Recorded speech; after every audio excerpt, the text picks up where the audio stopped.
Parliament సమావేశాలు ప్రతిష్టంభనపై Congress party వైఖరిని BJP తప్పుపట్టింది. ఉభయ సభల్లో సభా కార్యక్రమాలు అడ్డుకుని పార్లమెంట్ బయట సమావేశాలు జరగాలని కాంగ్రెస్ పార్టీ డిమాండ్ చేయడాన్ని బీజేపీ ఎంపీ రఘునందన్ రావు తప్పుపట్టారు.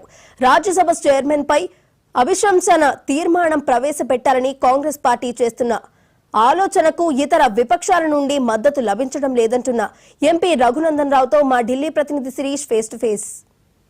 ఈరోజు మరోసారి దుమారం చెలరేగే అవకాశం ఉంది.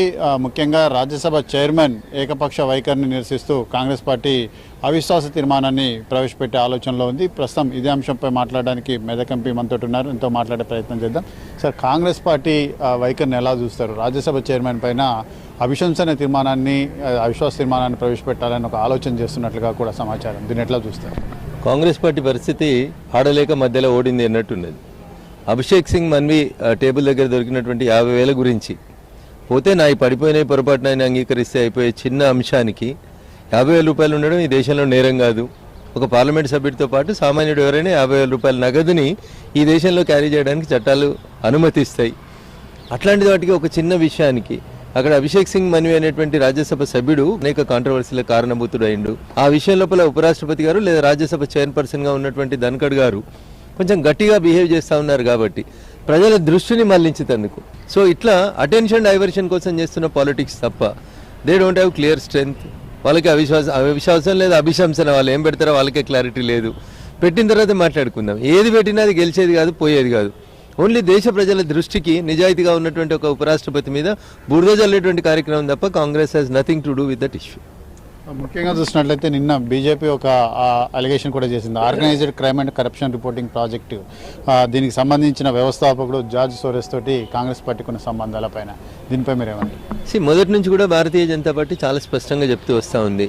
జార్జ్ సోరెస్ అనేటువంటి వ్యక్తి భారతదేశ ఆర్థిక వ్యవస్థను చిన్నాభిన్నం చేయాలని, భారతదేశం గట్టిగా ఎదిగితే రేపు ప్రపంచ దేశంలో విశ్వగురుగా మలచబడుతుంది అనేటువంటి నరేంద్ర మోడీ గారి నాయకత్వంలో ఎదుగుతుంది అనేటువంటి ఒక భయంతో అతను గతంలో చేసినటువంటి కొన్ని ప్రయోగాలు కొన్ని దేశాల్లో సక్సెస్ అయినాయి కాబట్టి అదే ప్రయోగాన్ని భారతదేశం మీద చేసి నరేంద్ర మోడీ గారి చరిష్మాని, నరేంద్ర మోడీ గారి నాయకత్వాన్ని బలహీనపరిచేందుకని చెప్పి ఆయన కుట్రలు కుతంత్రాలు వరుతా ఉన్నాడు. 2004 నుంచి 2014 దాకా UPA 1, UPA 2 హయాం లోపల జార్జ్ సోరెన్ భారతదేశానికి వచ్చినటువంటి సందర్భాలు కానివ్వండి, ఆయన వచ్చిన సందర్భంలో కలిసినటువంటి వ్యక్తులు కానివ్వండి, లేదా రాజీవ్ గాంధీ ఫౌండేషన్ అనేటువంటి సంస్థకి 2004 నుంచి 2014 మధ్యలో వచ్చినటువంటి విరాళాలు అమెరికా నుంచి ఎవరెవరు ఇచ్చినారు, ఎంత ఇచ్చినారు, ఎందుకు ఇచ్చినారు, ఆ తర్వాత ఎందుకు ఆగిపోయినాయి. 2004 నుంచి 2014 దాకా 100 కోట్లలో రాజీవ్ గాంధీ ఫౌండేషన్కి డబ్బులు ఇచ్చినటువంటి వ్యక్తులు ఒకసారి అధికారం కోల్పోగానే UPA 2 నుంచి అధికారం పోగానే ఎందుకు ఆ డబ్బులు ఇవ్వడం మానేసినారు?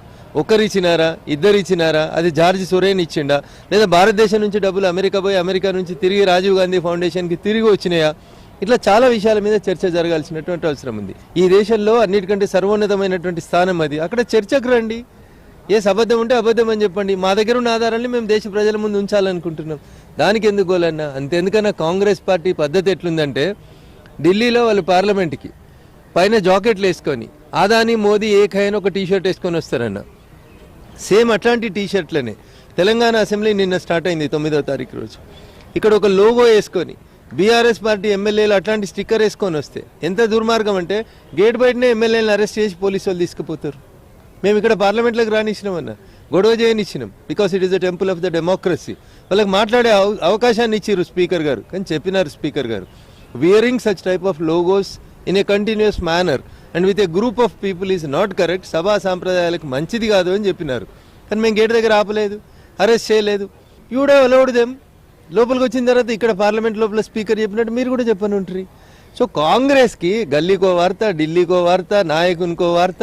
ఆ రాహుల్ గాంధీ గారు ఏం చేస్తున్నారో ఆయనకే తెలియాలి. ఆయన ఎంత బాగా మాట్లాడతాడంటే ఈ దేశ ప్రజలకి నిన్న ఆయన చేసినటువంటి పనులు, ఆ వీడియోలు రికార్డింగ్ చేసినారు, ఆ పద్ధతి అదేందనేది ఒక సీనియర్ పార్లమెంటేరియన్గా వారు ఆలోచించుకుంటే బాగుంటుంది. మాలాంటి కొత్తలో కొంచెం చూడడానికే ఇబ్బంది కనిపిస్తూ ఉంది అనేది వారు అర్థం చేసుకోండి. Thank you. సో ఇది మొత్తం మీద కనుక చూసినట్లయితే ఈరోజు పార్లమెంటు కార్యక్రమాలు కూడా సజావుగా జరగాలని చెప్పేసి ఎంపీ కోరుకుంటున్నారు. అయితే ముఖ్యంగా కాంగ్రెస్ పార్టీ చేస్తున్న అలిగేషన్స్ ఏదైతే ఉందో అలిగేషన్స్ అనేటివి కూడా బేస్లెస్. కానీ రాజ్యసభ చైర్మన్ పైన అవిశ్వాస తీర్మానాన్ని ప్రవేశపెట్టాలనుకోవడం మూర్ఖత్వం. ఇండియా కూటమిలోనే యూనిటీ అనేది కూడా లేదు, ఏకాభిప్రాయం లేనప్పుడు రాజ్యసభ చైర్మన్ పై అవిశ్వాస తీర్మానం కానీ అభిశంసన తీర్మానాన్ని కానీ ఏ విధంగా ప్రవేశపెడతారని చెప్పేసి కూడా బీజేపీ ప్రశ్నిస్తోంది. దాంతోపాటుగా ప్రధానంగా చూసినట్లయితే జార్జ్ సోరెస్ తోటి కాంగ్రెస్ పార్టీకి ఉన్న సంబంధాలపైన పూర్తిస్థాయిలో విచారణ జరగాలి, దేశ ప్రజలకు నిజం తెలియాలని చెప్పేసి కూడా బీజేపీ కోరుతోంది.